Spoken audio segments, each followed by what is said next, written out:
네, 6월 10일 김은재 뉴스인 두 번째 코너 정치 풀 악셀입니다. 김종대 전 의원이 운전석에 앉아서 정치 현안 풀로 밟아보는 시간인데요. 오늘 보도석에는 김병주 더불어민주당 의원님 모셨습니다. 두 분 안녕하세요. 네. 안녕하십니까. 안녕하세요. 네, 저희 구독자분들이 축하합니다. 직관 와 계시는데요. 네, 오늘 반갑게 맞이해 주시고 구독자분들도 계십니다. 오시고요. 예, 뜨거워. 오늘 기사님이 운전을 실시간으로 보시거든요. 네. 예, 이제 그러다 보니까 한데 김병주 의원님 저희 이제 지면 독자와는 인사해 주신 적이 있으신데요. 유튜브는 처음이시지 않습니까? 네. 저기 원샷으로 다시 한번 또 소개와 또 출연 소감 그리고 이제 의정활동 22대 시작하셨는데 좀부터 각오 말씀 부탁드립니다. 네, 안녕하세요.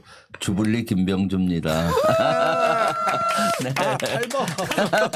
뉴스인 올 첫 출연인데 먼저 구독자 35만 예, 축하합니다. 감사합니다. 박수가 쏟아지네요. 오늘 김병주 의원님 그리고 오셔서. 우리 또 김종대 의원님하고는 제가 아주 잘 통합니다.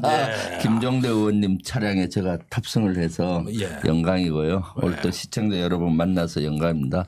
22대 21대에 좀 부족한 점이 많았는데 지금 윤석열 정부 폭주를 막아 세우겠습니다. 그리고 제가 제일 선봉에 서서 하도록 하겠습니다. 오늘 또 시청자분들도 이렇게 함께 해줘서 고맙습니다. 네, 감사합니다. 이번에 예. 국방위 간사를 맡으셨다고 네, 얘기를 그렇습니다. 들었습니다. 네. 네. 이제 저기 제1당 간사로서 또 가장 핫플레이스라고 할 수 있는 국방위에서 이제 활약이 기대되는 이건 저기 시카고 컵스의 4번 타자. 김하성인가 뭐 거기는 어디야? 하여간 뭐 비슷한 거 그런 위치를 점하고 계신다 이거예요. 예, 엄청난 덕담을 해주신 것 같은데요. 네. 예, 저희 안 그래도 지금 워낙 외교안보 사안과 국방 사안들이 현안으로 굴러가고 있다 보니까 두 분이 오늘 많은 이야기를 좀 깊이 있게 또 재미있게 해주시면 좋겠다라는 생각이 듭니다. 특히나 김종대 의원님이 네. 국회의원 당시 제가 연합사 부사령관을 그러시게요. 했어요. 예, 그러셨어요. 제일 국방부에서 긴장하게 만든 의원이 오. 그 당시 김종대 의원이었어요. 너무 다 김종대 의원 마이크 다 잡으면은 국방부가 떨었어요. 야. 아니 그래서 한 대 얻어 터질 줄 알았는데 의외로 살살하거든. 그러니까 저기 뭐냐 그 저 식기당번 상병이 그냥 내무반 군기 잡을 줄 알았는데 PX 데리고 가서 초코파이 사주고 바나나 우유 사주고. 아, 그런 전략, 강원 전략. 예. 그래서 이미지를 나쁘게 하고 실제로 좋게 한다. 이게 이제 예, 좀 나름대로 생존술이었죠. 예. 그래서 그래가지고 뭐 우리 김병주 그때 한미연합사 부사령관께서 뭐 나름대로 좋은 이미지를 가지실 걸로 저는 믿어요. 예, 네. 그때 국방부를 덜덜 떨게 했었다라고 아니, 뭐 하는 떨게. 최고의 격찰 아닙니까? 예. 뭐. 행정부를 견제하는 그럼요. 최고 입법부, 네. 예. 아니, 국회 지금 헌법기관이니까요. 그 역할을 또 우리 김 의원님이 하고 계시지 않습니까? 네, 사성 장군이던 시절에 또 예. 그렇게 하셨는데 지금은 네. 또 같은 자리를 바라보시면서 네. 네, 정부 견제 역할을 해주고 계시는 건데 그 무엇보다도 이제 차상병 사건이 워낙 현안으로 굴러가고 있다 보니까 그 이야기를 먼저 좀 나눠야 될 것 같은데 오늘 또 이제 차상병 어머니의 편지가 공개가 돼서 저희가 아까 일부에서도 좀 길게 소개해 드렸는데요. 김 의원님 좀 내용 보셨습니까? 네, 예. 다 읽어봤습니다. 너무 가슴이 아팠습니다. 그리고 또 너무나 안타깝고요. 이런 안타까운 죽음이 있어서는 안 되는데 이러한 죽음을 맞이한 그 어머니의 그 심정 너무나 가슴 아프게 다가왔습니다. 그리고 어머니께서 1년 동안 진짜 많이 참아오셨는데 이제 도저히 못 참으시겠다라는 의미로 받아들였어요. 벌써 7월 19일이면 1주년인데 예. 지금 제대로 된 1년. 수사가 이루어지지도 않고 또 공정한 수사를 했던 우리 오히려 박정훈 대령은 오히려 재판을 받고 있잖아요. 예. 그래서 박정훈 대령에 대한 구명운동도 어머님께서 해주셨더라고요. 네, 선처를 해달라고. 네. 어쨌든 일주기를 넘기지 않고 박정훈 대령 명예회복과 진상규명을 요구하신 네. 거기 때문에 예. 그 전에 특검 법안은 통과될 수 있을까요? 그 전에 통과를 시켜야죠. 네. 네, 지금 네, 밟으시는 거죠 지금? 네. 엑셀을 밟아서 네. 지금 속도전으로 예. 우리 김종대 의원님만 엑셀을 밟은 것이 아니 아니라 엑셀은 마이크로소프트에서 개발한 거고 이건 악셀이 엑셀. 엑셀을 지금 운전자님이 우리 엄격하십니다. 예. 악셀 그렇죠. 악셀을 악셀레이터의 약자예요. 그렇죠. 하지만 면허가 없으시다는 놀라운 반전도 있으십니다. 예. 저는 엑셀로 발음을 했는데 했는데 악셀이구만요. 악셀, 악으로 땅으로 밟는 거. 오케이. 엑셀은 그 계산하는 거. 그렇죠. 셀을 나눠서. 예, 이게 약간 좀 그건 빌 게이츠가 하는 거고. 예. 자, 옛날 국방에서 이렇게 예리했어요. 그래서 긴장했지. 예. 어쨌든 뭐 밟으시죠. 악셀을 밟을 그래서 예정이다. 우리 민주당도 지금 속도전으로 나가고 있습니다. 그래서 지금 정청래 법사위원장이 되고 나서 아마 오늘 법사위가 열려서 네. 이 최상병 특검법을 일단 상정을 시킨 것 같고 그럼 이제 소위가 열려서 소위 심의하고 다시 법사위 심의하면 바로 본회의로 상정이 되기 때문에 7월 19일 이전에 이것이 꼭 발의가 돼서 본격적인 특검으로 가야 된다고 생각을 합니다. 네. 그냥 기대해야 볼 만합니다. 지금 뭐 국회가 상당히 가속이 붙은 건 같아요. 거기도 악셀 밟고 있다. 예. 아니 물론 힘이 필요할 때가 있습니다. 이럴 때는 이 사안 같은 경우는 밀어붙여서 관찰하는 게 성과가 필요한 사안이고 사실은 다 힘으로 밀어붙일 수는 없는 거죠. 그러면 그것보다는 이제 민주적인 규칙을 회복하고 민주주의를 회복하는 게 사실 승리하는 거거든요. 그런 면에서는 저는 힘으로 누가 이겼냐 졌냐 하는 것보다도 그동안 무너진 민주주의 무너진 어떤 국정의 비정상을 바로잡는 게 민주당이 승리하는 길이라고 믿어요. 근데 이 최상병 건은 이 건은 사실은 어떻게 보면은 이미 정당성이 입증이 됐기 때문에 이건 힘이 필요한 사안이라고 보고 이미 또 21대 부결이 됐던 사안이기 때문에 다시 한번 이 절차를 밟는 거라서 국민들의 이해도가 너무나 높고 진실 규명에 대한 타는 목마름으로 더 이상 기다리기 어려워요. 1년을 어떻게 참습니까? 이런 국민들이 하루가 다르게 목이 마르다. 네. 이럴 때 이제 정치가 응답할 시간 아니겠습니까? 센 당부를 하시는 것 같은데 근데 오늘 최상병 어머니의 편지가 공개되자 국민의힘에서는 오히려 그 편지가 특검법을 반대로 해석하는 내용으로 논평이 나왔더라고요. 이건 또 뭔 자다가 그러니까 어머니의 편지는 오히려 이제 특검법 반대 명분이 있다라는 식의 이야기인 것 같은데 그런 이야기는 어떻게 해석하세요? 그건 진짜로 어떻게 해석을 그렇게 하는지 모르겠어요. 국어를 제대로 못했나 봐요. 실제 거기에서 어머니가 말씀하신 거는 7월 19일 이전에 공정한 수사가 돼야 된다는 그거 아니겠습니까? 네, 그래야 사실 최상병 묘소에 가서도 어머니로서 떳떳할 수 있다. 그래서 책임자에 대한 확실한 책임을 묻고 또 재발 방지가 되고 이러한 것들이 돼야만 된다고 하는데 지금 1년이 다 돼 가는데도 제대로 된 수사가 아직도 안 이루어지고 있고 또 외압 의혹에 대해서도 밝혀지지 않고 있는데 점점 퍼즐이 맞춰가서 이것은 대통령실이 몸통이다. 대통령이 몸통이다라는 게 점점 밝혀지고 있잖아요. 그래서 이것은 공정한 수사도 하고 특검도 빨리 가야 된다는 의미로 저는 받아들였고 그걸 읽는 순간에 저는 참 책임감을 더 느꼈습니다. 이걸 빨리 국회 차원에서 악셀을 밟아서 이걸 꼭 되게 해야 되겠다라고 생각을 했습니다. 그러니까 경북경찰청이 국민의 한 사람이 억울하고 의문의 죽음이 있었는데 1년이 다 돼가도록 수사 발표를 안 하고 있단 말이죠. 그런데 여기서 만약에 수사 발표를 하면서 임성근 사단장을 무혐의 처리했다. 네. 이러면 윤석열 대통령은 큰 하나 신의 한 수를 지게 되는 거 카드를. 봐라 임성근 죄가 없다. 니들 괜히 정치 공세한 거 아니냐 이렇게 몰아붙일 수 있는데 경찰에 압력을 넣을 수 있는데 그렇게 되면 부실 수사다 특검해야 된다 이렇게 또 역풍이 불까 봐 이러지도 못하고 저러지도 못하고 이게 지금 경찰청의 현실 아니냐. 사실은 작년부터 제대로 수사하려면 벌써 다 끝났을 사안을 그럼요. 이렇게 한 건 명백히 한 봐주기거든요. 시간 끌기거든요. 그런데 끝내질 못하는 그 속사정이 도대체 뭐냐 이거야. 에?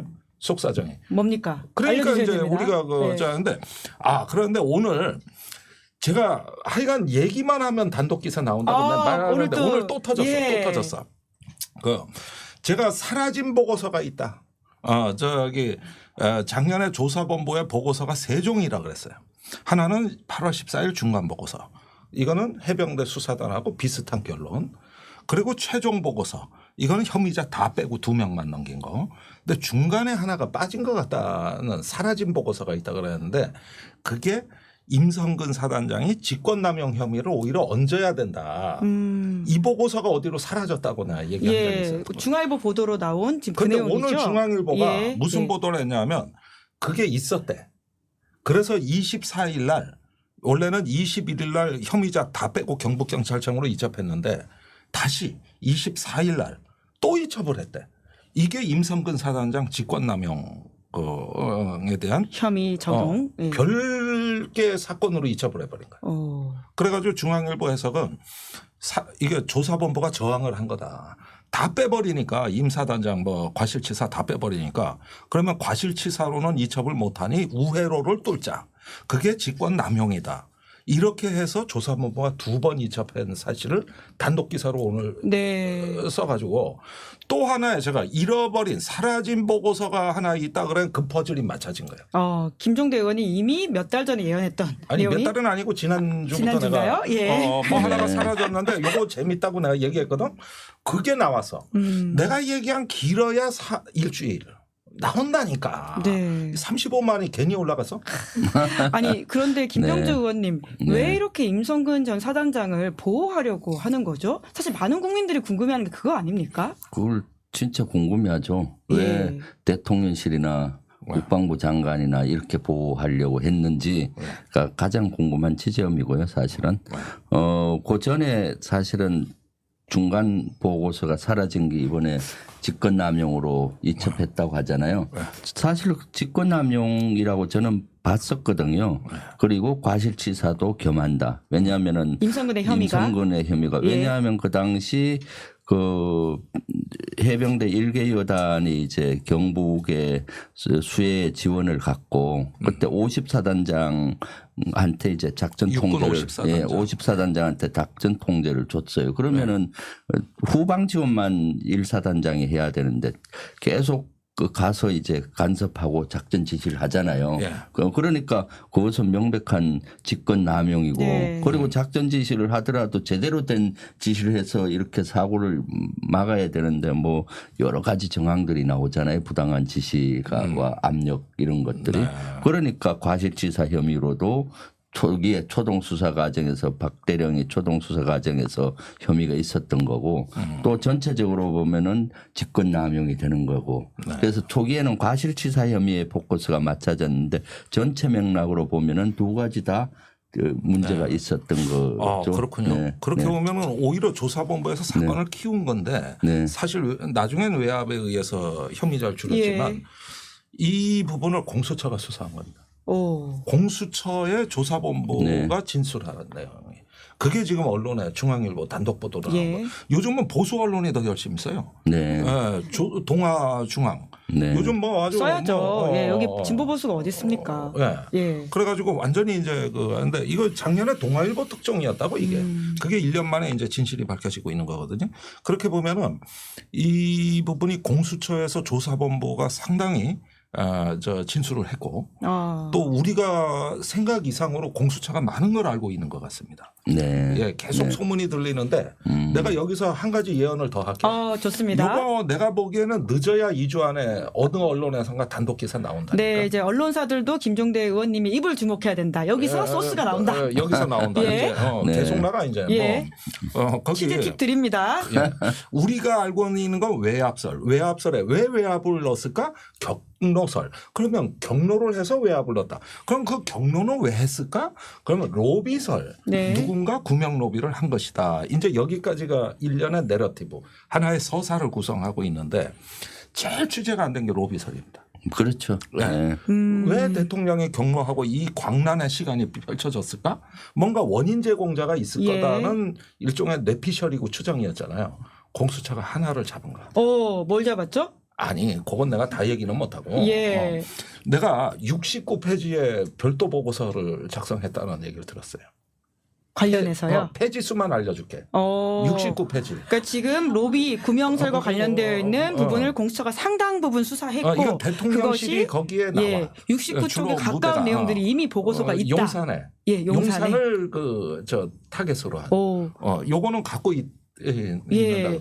지금 야당에서도 굉장히 주목해서 들어야 될 이야기를 김종대 의원이 좀 풀고 가는 게 아닌가라는 생각이 들기도 합니다, 의원님. 네, 그렇죠. 예. 로비설은 뭐 초기부터 그런 소문들이 있었는데 단지 국회의원들은 소문을 가지고 또 문제 제기할 그렇죠. 수가 네. 없었죠. 그래서 저도 초기에 그런 여러 가지 얘기를 들었고 그중에 여러 로비 루트가 있잖아요. 그중에 하나가 검찰 쪽 로비가 아닌가 해서 제가 질의를 계속 파고들은 적이 있었어요. 왜냐하면은 포항지검인가요?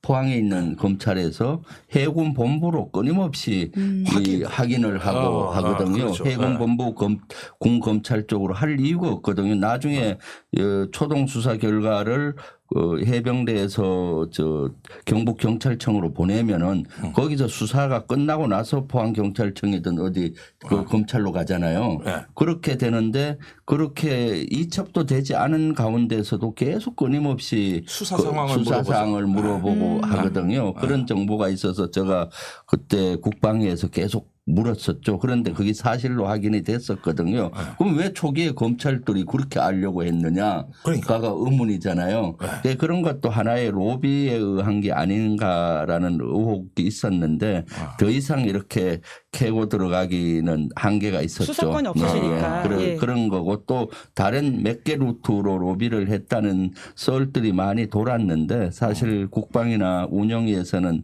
썰을 가지고 이렇게 질의하기가 어려워서 했는데 아마 이것은 언젠가는 밝혀질 거라고 저는 생각을 하는데 지금 김종대 의원께서 그 소스는 알고 있는데 지금은 말할 수 없다 이런 것 같아요. 아니 항상 제가 그렇게 해서 벌어먹고 살았는데 요 얘기는 조금. 네. 근데 네. 이왕 국회의원이시니까 네. 지금 불확실한 특검을 갖고 싸우는 것도 일명선명해 보이지만 조국 혁신당에서는 그거 갖고는 부족하고 국정조사를 하자. 국정조사를 이 주장을 해야죠. 하고 있거든요. 네. 그거는 제가 제일 먼저 주장한 건데요. 그래요? 국정조사는 21대에 네. 우리가 투트랙으로 갔어요. 국정조사를 해야 된다. 네. 특검으로 그다음 특검으로 가야 된다 해서 국정조사는 행정 프로세스는 다 해서 마지막 김진표 국회의장이 결심만 하면은 바로 갈 정도로 돼 있었는데 기억납니다. 김진표 국회의장께서 결심을 못했죠.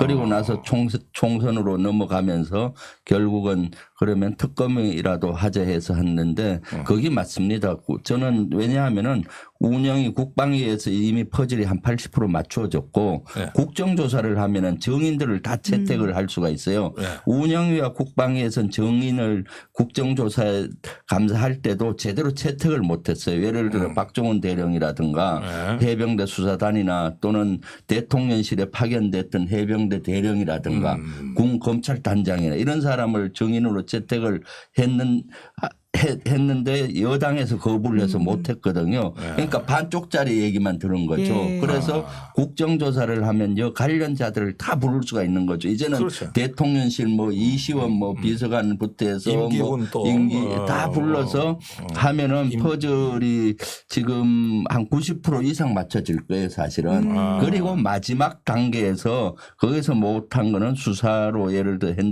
핸드폰 같은 걸 포렌식을 한다든가 압수수색을 해서 그런 걸 잡아낼 수가 있잖아요. 더 확실한 증거를. 그러면 이제 완전히 이것은 몸통이 실체가 누군지가 완벽히 나누는 그러니까 거죠. 김진표 의장이 그거를 뭉개서 안 됐다면 지금은 사정이 달라졌거든요. 네, 그렇죠. 그렇다면 어느 정도 그래서 가능성은 여기에 어떻게 대해서도 제가 박주민 의원하고 같이 TF를 최상병 특검에 관계된 최상병 조사에 대한 TF를 운용을 21대 했었어요. 그래서 최근에도 지금 특검이 일단 발의가 됐으니까 요걸로 먼저 하고 이것이 시간이 또 걸릴 수가 있잖아요. 예를 들어서 대통령이 또 거부권 행사하고 이런 과정이 걸릴 수가 있기 때문에 그 사항을 보고 국정조사도 같이 좀 하자고 했고 21대에서 추진 못했던 걸 우리가 해야 된다라고 했는데 조국 의원도 그걸 주장을 했던 모양이죠. 예. 네. 그래서 21대에서 제가 가장 사실은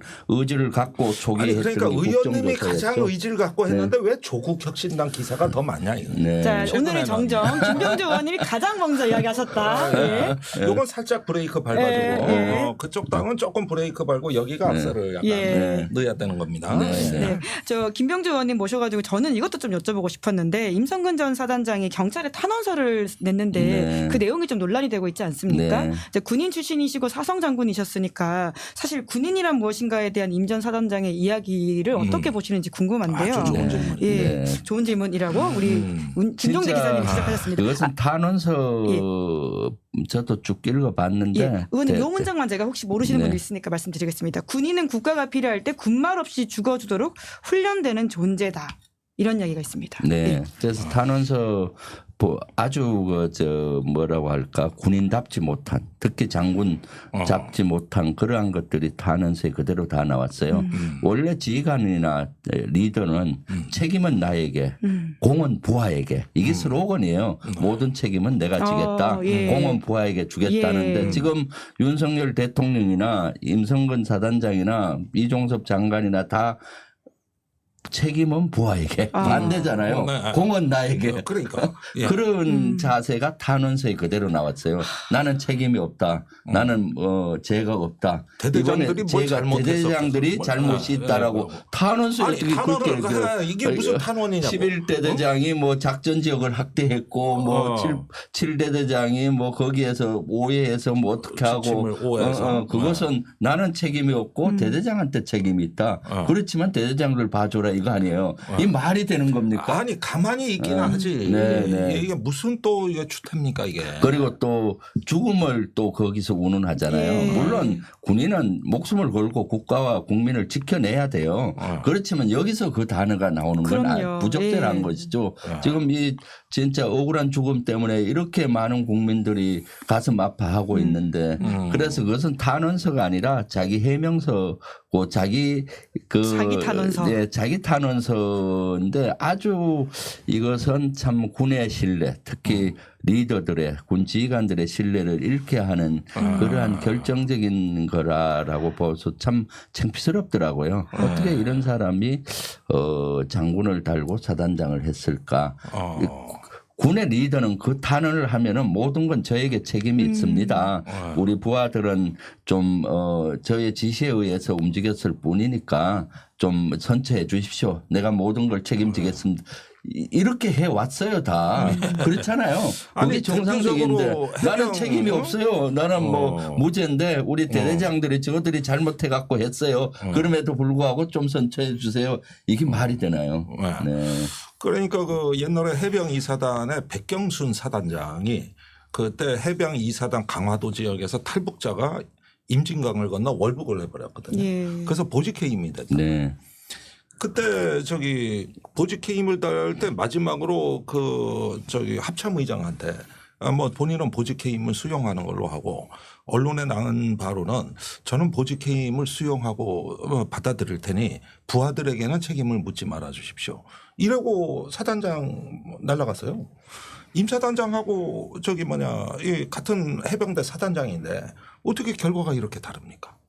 그래가지고 그때 백경순 해병 2사단장은 국회에서 전부 여야 할 거 없이 아니 사단장을 이렇게 보직해임을 시키면 어떡하냐.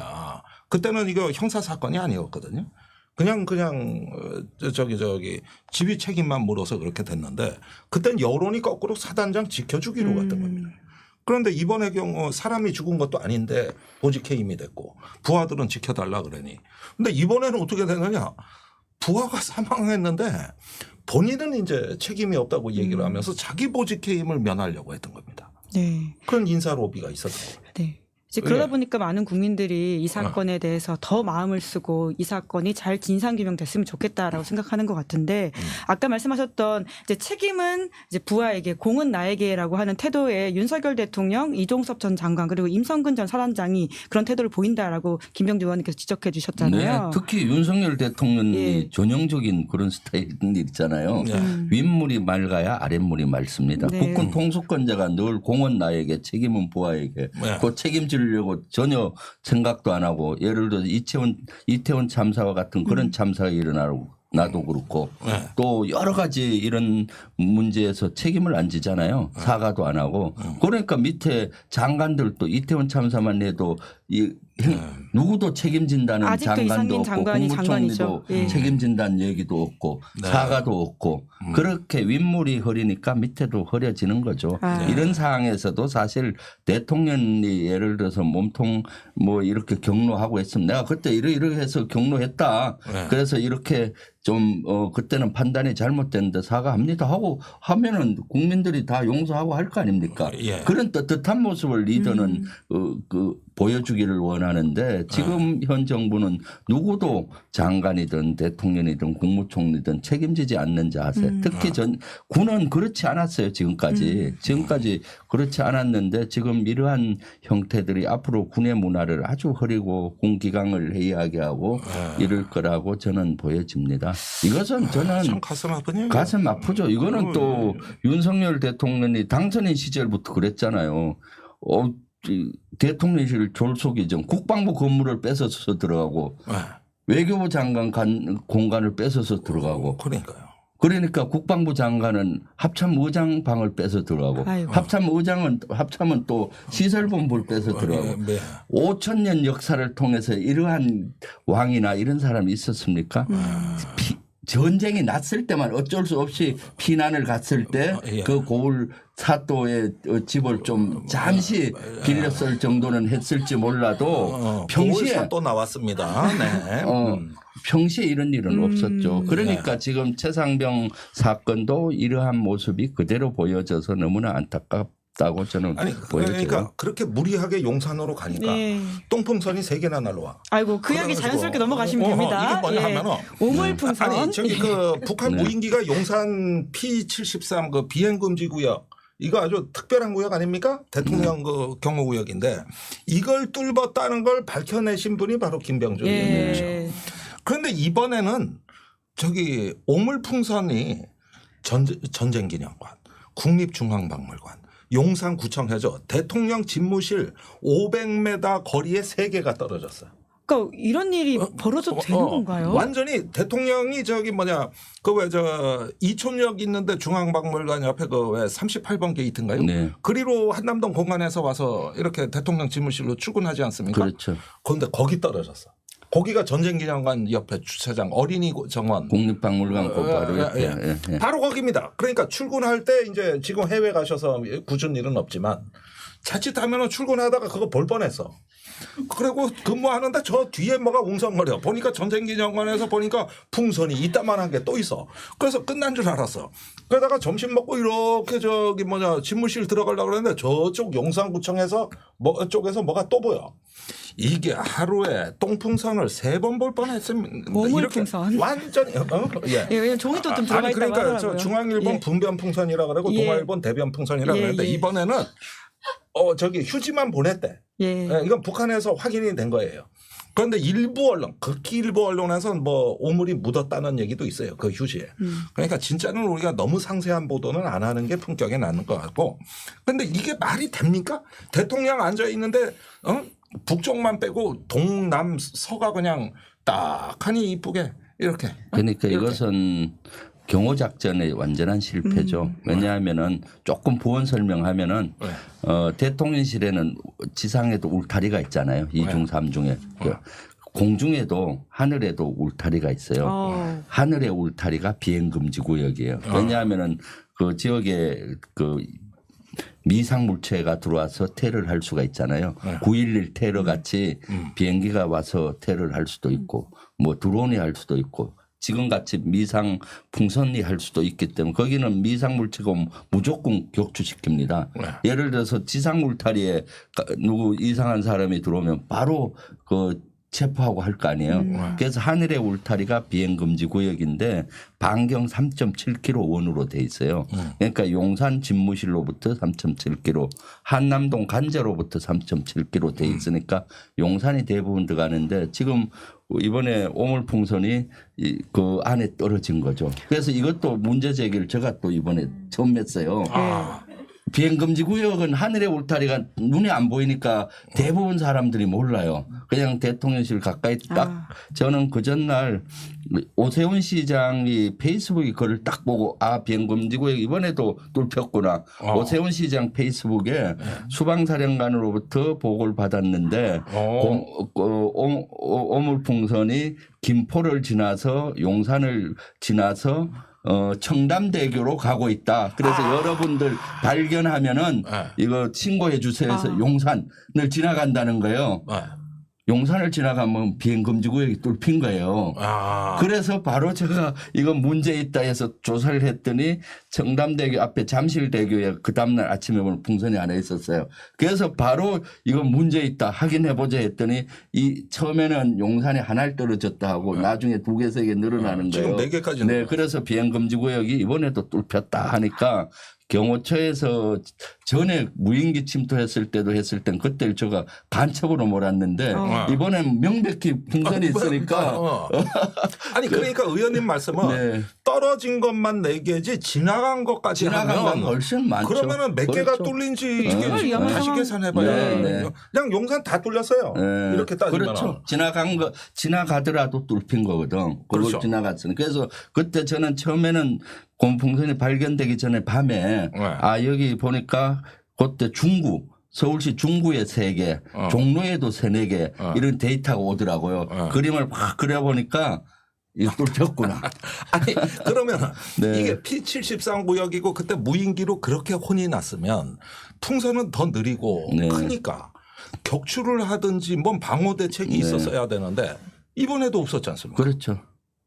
이건 뭡니까? 대통령실 보안 이대로 괜찮은 건가요? 아니 그럼 왜 용산으로 옮겨가지고 이 개고생을 하냐고. 다 뚫리잖아 지금. 그렇죠. 예. 지금 내일부터요. 군에서 드론 대응 그 훈련이 시작된다는 거거든요. 그러니까 재작년에 12월에 그 뚫리고 나가지고 이제 난리도 아니에요. 드론 사령부 만들고 또 드론 대응 훈련 매년 하고 교리 만들고 지금 거기에 돈도 많이 썼다고. 그런데 그거 다 대응하고 나니까 이번에 풍선이 더 이쁘게 뚫어버리네. 네. 그러면은 이번엔 풍선 사령부 만들 겁니까?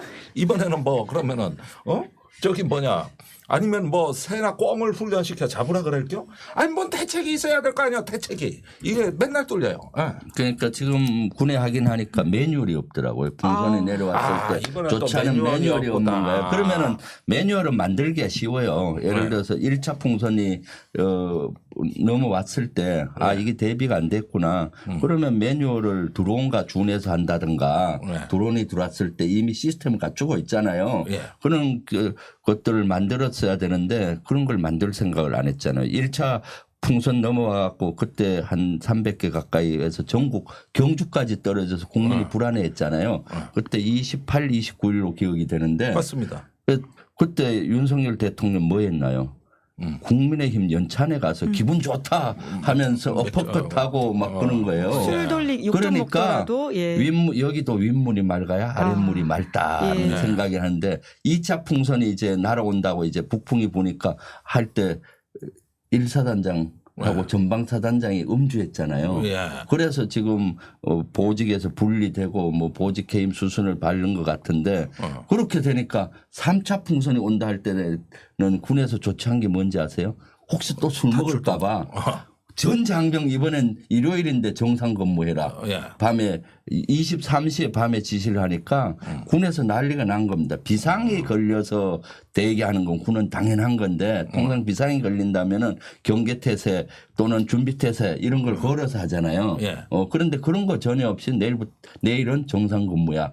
그러니까 간부들은 휴일날 밥 준비가 안 됐어요. 밥을 어떻게 하지? 그래서 되게 그리고 교육기관에 있는 장병들조차도 그런 거죠. 이런 상황이면 사실 그러니까 얼마나 피곤하겠습니까? 우리 장병들이. 이렇게 다 연결이 되는 거죠. 그러니까 원래 드론이나 뭐 풍선이나 사실은 막기는 어렵습니다. 그 굉장히 막기는 어려운 거는 내가 인정을 한다고. 근데 뭐 하나가 터지면 모든 역량을 거기에 다 쏟아부어서 하니까 A를 막으면 B가 뚫리고 B를 막으면 또 다음에 뭐가 나올지 어떻게 합니까? 그리고 풍선도 이제는 휴지 뭐 거름이라 그러는데 사실 거기에다 밀가루 같은 것만 넣어도 그럼요. 저게 무슨 화학약품인지 뭔지 이 정신적 충격은 심하단 말이에요. 피해가 없다 할지라도 네. 실제로 그래서 이번에 북한에서 그 국방성 성명 보니까 저 심리적 효과를 크게 거두어서 저 당분간 자제하겠다는 성명까지 나왔단 말입니다. 그러니까 이번은 진짜 국민 여론을 움직인 거거든요. 굉장히 혐오스러운 거예요. 이게 그러면은 다음엔 또 뭐 허용 가루 뭐 이런 거 하면 점점 더 이제 우리 스트레스가 고양이 되고 이게 유사시에는 뭘로 돌변할지 모르고.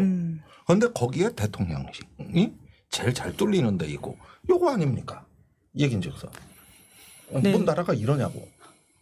네, 지금 그러다 보니까 이제 김병주 의원님께서는 오물풍선 격추했어야 된다 이런 지적을 하셨었는데 군에서는 그런데 이제 수거하는 것이 좀 바람직하고 위험이 있어서 그러긴 어려웠다라고 밝히던데 거기에 대해서 좀 어떻게 보세요? 그것은 사실은 오물풍선의 예를 들면 생화학 무기라든가 폭발물 같은 게 있으면은 큰 피해가 가죠. 사실은. 그러면은 그 군사 분계선을 넘어오면은 전방에서는 격추시킬 수가 있어요. 그건 군인들만 있잖아요. 그러니까 당연히 전방에서 격추를 시켜야 되는 거고 물론 100% 격추는 쉽진 않아요. 그러면은 격추시키는 무기도 사실은 공중에서 그 대공하기로 쏘면은 공중에 이것이 자폭을 해요. 그런데 군의 별명이 뭔가 하면은 너무나 가관이죠. 총을 쏘면 총알이 북쪽으로 날아가서 교전이 일어날까봐 안 했다. 초기에 그렇게 발표했어요. 그 다음에 두 번째 격추를 시키면은 오히려 이것이 주민들에게 피해가 많이 갈까봐. 그러니까 서울 시내 같은 밀집 지역에는 격추가 적절하지 않을 수가 있어요. 그런데 주민들이 살지 않는 지역 전방 민통선 안쪽에서는 충분히 격추시키면 되고 거기에 화학무기가 있다 하더라도 군에는 방호 장비가 있어요. 군인들은 방어하고 하면 되는 거거든요. 그런데 총 한 발 못 쏜 거죠. 1000개 이상의 그러한 고무풍선이 왔는데도 총 한 발 못 쐈다. 한 개도. 예. 그리고 1차 때는 합참에서 지시가 내려가지 않고 그거는 각 사단별로 그 넘어오면 조치를 해야 되는데 그런 조치가 안 이루어진 거죠. 하다가 당한 거고 2차, 3차 때는 아마 기다리라는 거. 그러니까 지금 군이 실종된 거죠. 군이 없었죠. 왜냐하면 군에서는 조치한 게 뭐예요. 재난 문자 보낸 거잖아요. 지금 오염 풍선이 오고 있으니까 건들지 말고 발견하면 경찰이나 군부대에 신고하라. 저는 이해가 안 가요. 네. 아니 그런데 오늘 저기 신문을 보면 이것도 국방부에서 다 설명한 걸 받아 적은 것 같은데 주로 보수지가 그렇게 쓰는데 그러면 일요일 날은 저쪽에서 이제 그 오물풍선을 내려보내 가지고 확성기 방송을 했단 말입니다. 네. 2시간 했다 그래요. 네. 그런데 그 뒤에 또 내려보냈거든요. 네. 그런데 확성기 방송을 이번에는 안 했다고요. 네. 그럼 이 차이를 기자들이 질문했을 거 아닙니까? 그런데 설명이 이런 거예요. 저번에는 오물풍선이었는데 이번엔 휴지만 넣어서 오물이 없어서 거름이 그래가지고 자제했다는 거거든요. 아니 그러면 난 듣도 보도 못한 교정 규칙입니다. 같은 풍선인데 그 휴지에 오물이 분변이 묻어 있으면은 확성기 방송을 하고 분변이 안 묻어 있으면은 확성기 방송을 안 한다는 얘기처럼 들려요. 저한테는. 거름이 없어서 오물이 없어서 그리고 저 일본 언론에서는 그 사람의 오물이 아니라 동물의 오물이라고 또 성분까지 써서 일본 언론은 그랬는데 거기에 그러면은 휴지 중에 몇 장의 오물이 묻어 있어야 확성기 방송을 하는 게 이런 기준대로라면 그래서 아무 조치가 이번엔 또 없어요. 없어. 난 이런 게 무슨 기준인지 내가 도무지 이해를 못 하겠다는 거예요. 그 기준은 명확한 게 있죠. 왜? 윤석열 대통령 심기. 심기가. 왜냐 지금 해외 순방 갔잖아요. 예. 지금 확성기 틀면은 또 점점 고조돼서 무슨 일이 있으면 중간에 와야 될 수 있죠. 그렇죠. 그러니까 그거를 그렇게 하지 않았나 저는 생각해요. 왜냐 일요일 날 2건이 있었어요. 예. 확성기 방송 NSC에서 하기로 결심을 하고 그날 저녁에 확성기 방송을 틀잖아요. 그때 MDL에서 수십 명이 이제 MDL을 넘어왔어요. 휴전선, 군사분계선을 넘어왔는데 그때 우리가 경고 사격하고 하니까 이제 북한으로 넘어갔다. 그럼 이런 일이 있으면 바로 한 2-3시간 내에 언론에 공표를 해요. 예. 아마 그걸 했으면은 학성기 방송 트는 거에 대해서 국민적으로 여론이 또 달라졌을 거예요. 야, 군사 분계선에서도 이래? 학성기도 틀어? 이거 전쟁 나는 거 아니냐? 이렇게 생각할 수 있잖아요. 그런데 군사 분계선 넘어온 이 사건은 은폐를 한 거예요. 그래서 제가 월요일 날 저녁에 제보를 받고 국방부에 계속 확인한 겁니다. 이런 일이 있었다는데 너들 뭐냐? 그랬더니 이제 쫄은 거죠. 그러니까 그 다음날 화요일 날 이제 언론에 브리핑을 한 겁니다. 맞죠. 그때 대통령 출국이 언제였더라? 출국이 월요일 날. 예. 그러네. 그러니까 출국하잖아요. 사실은 보십시오. 얼마나 이것이 안 맞는 거. 일요일 날 전 장병이 정상 근무했어요. 예. 전 장병이 정상 근무할 정도면은 대단한 비상사태잖아요. 그러면은 해외 순방 중인 대통령도 들어와야 돼요. 전 장병이 대기할 정도인데. 근데 대기는 시켜놨는데 그 다음날 순방을 가야 되잖아요. 그러니까 학성기 2시간 틀고 그 다음날부터는 이제 위기관리 뭐 관리를 한다 명목으로 지금 안 틀고 있거든요. 그리고 MDL 넘어온 그것도 저는 은폐라고 봐요. 사실은 이런 것들 중간에 지연된 은폐죠. 그런 것들이 그렇게 생각이 들죠. 그래서 그 기준은 교정규칙이 아니라 대통령의 해외 순방 심기와 관련이 있지 않겠나 하는 생각을 저는 하고 있죠. 예, 심기 규칙이네요. 이거 심기 규칙이라고 봐야 되는 건데 지금 카자흐스탄에 가서 뭐 국견이라고 있대 거기 나라에게. 예, 투르크메니스탄에서 국견. 그 부부가 이렇게 선물을 받았다고 합니다. 그때가 제일 행복해 보이더만. 그러니까. 개를 안고. 네, 대통령이 지난 2월에 그 덴마크와 독일을 순방 취소할 때도 민생과 안보 위기 때문이라고 하지 않았습니까? 근데 이번에는 사실 말씀을 들어보면 훨씬 더 큰 위기였을 것 같은데도 이번에 또 순방을 갔다라는 점에서는 이게 일관된 건가라는 의문이 또 들으면서 드네요. 그리고 지금 카자흐스탄에 계시는 걸로 알고 있는데 얼굴이 되게 뚫고온 것 같아요. 카자흐스탄은 어떤 나라입니까? 지금 우리가 홍범도 장군을 모셔온 곳이에요. 거기는 고려인들이 많이 살고 있고 고려인들과 카자흐스탄 정부를 설득시켜서 홍범도 장군님을 우리 국내에서 잘 영면하게 모실 테니까 협조해 달라 해서 모셔왔잖아요. 그래서 잘 했었는데 윤석열 정부 들어와서 홍범도 장군 흉상 육사 교정에 있는 거를 철거해서 유폐시키려고 했잖아요. 그래서 국민적인 분노가 일어나니까 이제 잠시 보류하고 아직도 백지화를 안 했어요. 그럼 지금 어디 있습니까? 지금은 그대로 있는데 지금 그걸 육군 박물관 안으로 옮길 것인지 뭐 이런 걸 검토한 데에서 저를 비롯해서 그 우원식 의원하고 그때 안 된다라고 다시 한번 기자회견도 하고 했었는데 제가 그래서 순방 가기 전에 페이스북에도 올렸는데 그 무슨 얼굴로 가느냐 가기 전에 백지화 선언하고 고려인들이 상처를 많이 받았습니다. 그 중앙아시아 지역에는 고려인들이 50만이나 살고 계세요. 카자흐스탄뿐만 아니라 우즈베키스탄 뭐 이런 지역에 많이 살고 계시는데 그분들께 사과하고 그분들의 상처 입은 마음을 좀 위로하고 와야 될 것이다라고 했는데 그것이 이루어질지 의문이죠. 야, 이거 참 난감합니다. 저렇게 갈 것 같으면 뭐하러 작년에 그 홍범도 장군 흉상 논란을 만들어 가지고 거기 가서 사실은 거기 가는 게 염치가 없는 거예요. 무슨 낯으로 고려인들 만날 겁니까? 그렇죠. 그 마음에 대못을 박아놓고. 네, 저희가 근데 시간이 의원님 6시가 넘었는데 이제 슬슬 마무리를 해야 될 것 같다는 생각이 듭니다. 그래도 이제 아까 마지막에 이제 대통령 부부 이야기가 나왔으니까 현안 요거 하나만 좀 짚어보면요. 이제 권익위의 판단에 대한 여러 가지 좀 비판들이 있지 않습니까? 김건희 여사 명품 수수 사건과 관련해서 종결 처리했다라고 하는 건데 검찰 수사가 좀 잘 이루어질 거라고 보십니까?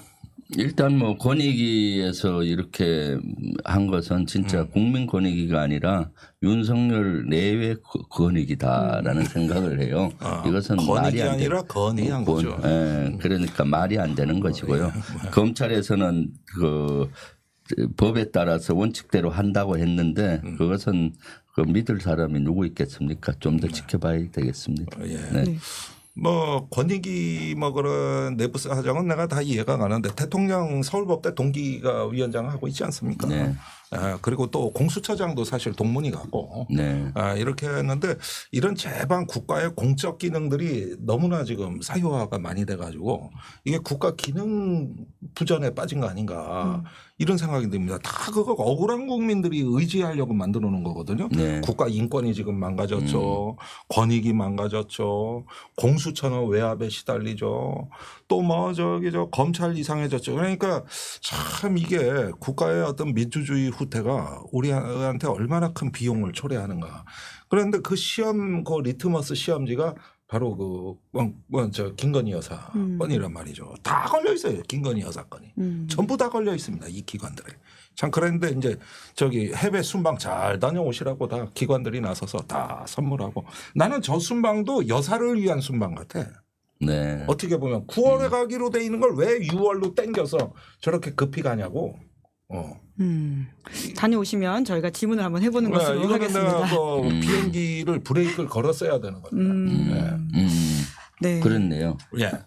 뭐 국회가 열려가지고 이제 야당 의원들이 관련된 질의들 진짜 많이 해줬으면 좋겠다라는 생각이 들기도 하는데요. 오늘 댓글창에 두 분의 케미가 너무 좋다 이런 이야기가 네. 있습니다. 아니 난 희한하네. 누가 나와도 케미가 좋다. 저희 운전기사님의 베스트 드라이버.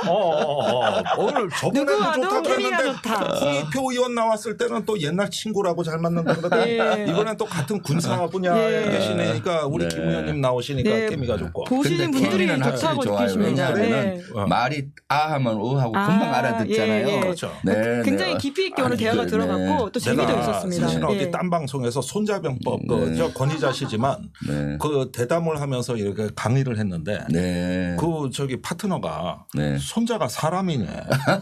그렇죠. 조금 중국 사람이다 이러더니 강의 시간 다 잡아먹고 아이고. 네. 본론 얘기는 조금 하고 그러다 보니까 네. 엄청나게 힘들게 그 대신 친절하고 쉽게 하느라고 내가 무지한히 힘들었거든요. 네. 네. 친절한 드라이버. 예. 지금은 그런 게 없어요. 네. 그래서 김 의원님 만나면 네. 내가 이 뇌 부담이 덜 간다고. 오늘 이런 게 보도석 부담이 없으니까. 손님을 잘 만나셨다. 저 손자병법 강의를 국방 TV에서 하셨는데 여러분들 가끔 교양 그 프로로 한번 찾아보시면은 김경주 네. 의원님의 김병주 손자병법 치면 아직도 한 50편 정도 올라 있어요. 예. 손자병법에는 그만한 강의가 없어요. 야, 그래서 전략가가 강의하는 손자병법 이거 한번 보십시오. 제가 강추해 드립니다. 김종대 의원이 인정하는 전략가의 네. 손자병법 강의 꼭 보시고요. 제가 마무리를 해야 될 것 같은데 제가 아까 여쭙고 싶었던 게 있었는데 그걸 마무리 질문을 좀 드리면 좋을 것 같은데 사실 이제 최상병 사건의 키맨으로 이제 이종섭 전 장관이 꼽히고 있지 않습니까? 육사 동기이기도 하신데 좀 끝으로 이종섭 전 장관에게 좀 영상 편지나 이 메시지를 좀 전해주시면 어떨까 싶긴 합니다. 네, 지금 너무 안타깝죠. 이종섭 장관이 좀 양심선언을 했으면 좋겠어요. 네.